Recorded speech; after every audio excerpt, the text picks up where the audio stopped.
जीवन एक यात्रा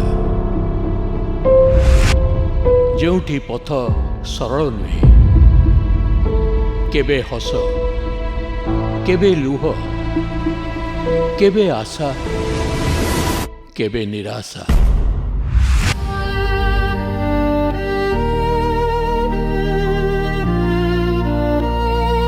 केबे पथ भांगी जाए केबे स्वप्न हारी जाए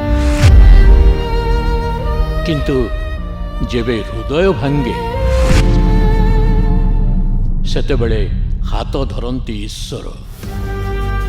दुख अबा सुख अंधार अबा आलोक से अछंती आम साथी रे एई जीवनर चला पथे। जीवनर समस्या और तार समाधान को नहीं देखंतु आमर एई कार्यक्रम जीवनर चला पथे। प्रत्येक शनिवार अपराह्न 4 घटिका समय रे केवल प्रार्थना चैनल रे।